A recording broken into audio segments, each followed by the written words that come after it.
Okay, wala akong itatag sa vlog na 'to. It's a general vlog. Pero sana, since patapos na yung 2025, papunta na tayo ng 2026. So, ilang days na lang is 2026 na. So, sana maintindihan natin yung mga mga pinopost natin, lalo-lalo na sa social media.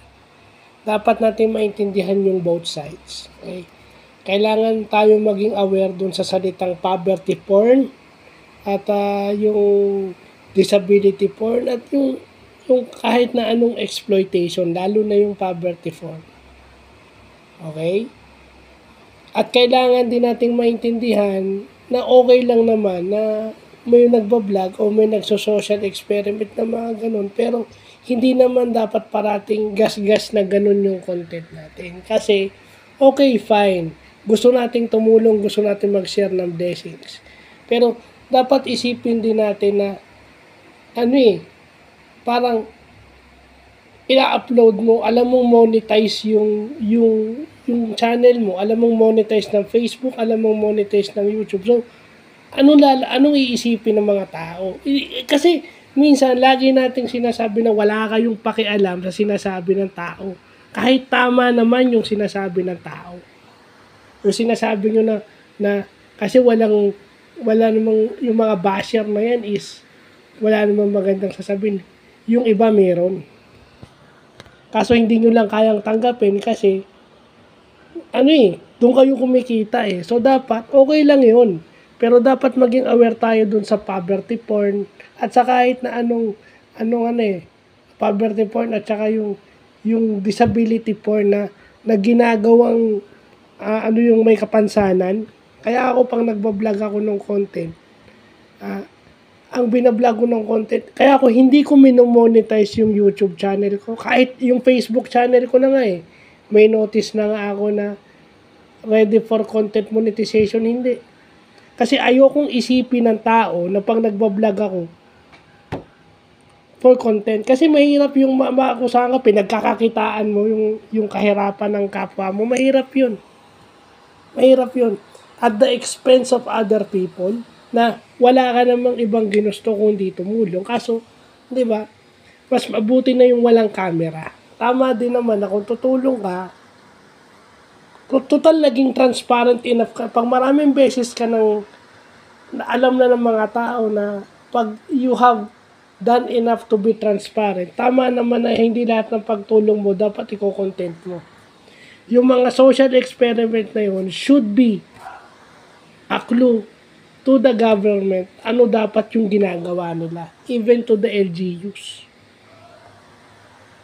Yung mga tambay sa kalye, shipping ngayon, yung mga tambay sa kalye, yung mga palaboy, anong ginagawa ng mga LGUs dyan at ng national government dyan? Yan ba ay nakakarating sa kanila? Nagiging aware lang ang tao dyan, din may mga nagbablog dyan. So, yun lang, di ba? Kasi totoo yung poverty porn, totoo yung disability porn, totoo yan. Kaya wag natin sasabihin na gusto nating tumulong. Dapat as vloggers, as content creators, aware tayo sa term na yan. Di ba? Kasi tayo rin yung mabubulaan eh. Maganda na nga yung intention natin. Sasabihin sa atin pinagkakakitaan mo na yung vlog mo, 50,000 lang ilalabas mo. Well, kung 50,000 yung ilalabas niya, kasi kung bibigyan niya ng malaking pera yun, edi baka mapahamak pa yung tao pag gano'n. Kasi itong mga tao na to, di ba? Yun yung other side. Di ba? Naninita kayo, wala naman kayong naging ambag. Even prayers, wala kayong, naipagdadasal nyo ba yung nakikita nyo sa vlog ng mga vloggers, halimbawa, sa vlog ni Ivana, di ba? May nakita kayong tinulungan niya, pinagdasal niyo ba yung tao na yun kasi wala kayong maambag na pera, katulad kay Ivan. Say for instance. So, dapat maging aware tayo sa ganun na hindi natin dapat ini-exploit. The very reason why ayokong mag-vlog na for content monetization kasi kino-content ko yung sa PWD. Kasi para documentation namin, para pwede namin balikan as memories pag hindi na ako officer, di ba? Or senior na ako, pwede kong balikan yan. Kasi yan ang magiging ng tao sa atin eh. Kung hindi monetize yun, wala silang maibabanat sa'yo kundi purely content. Kasi ang hirap kasi, sinasabi, pagkakitaan mo yung content nyo, hindi nyo iniisip yung ethical, yung ethical part.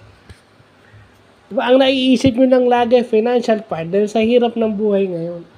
Kasi sasabihin nyo, aanin mo yung ethical part kung wala ka namang makain, mamamatay kayo sa gutom. Well, thankfully, hindi naman ako ganun. So yun, sana vloggers, aware tayo kung ano yung mga exploitation na term at aware tayo para maibagay natin yung content natin based dyan. Kasi yung social experiment, pag sumobra yan, totoo yung sinasabi ng iba, pinagkakakitaan nyo na lang. Diba, parang niro-romanticize nyo yung kahirapan. Which is, alam naman ng tao na maraming mahihirap sa Pilipinas, so wag na natin i-romanticize. Gumawa na lang tayo ng backdoor way para matulungan yan. In our own little way. So, yun lang po.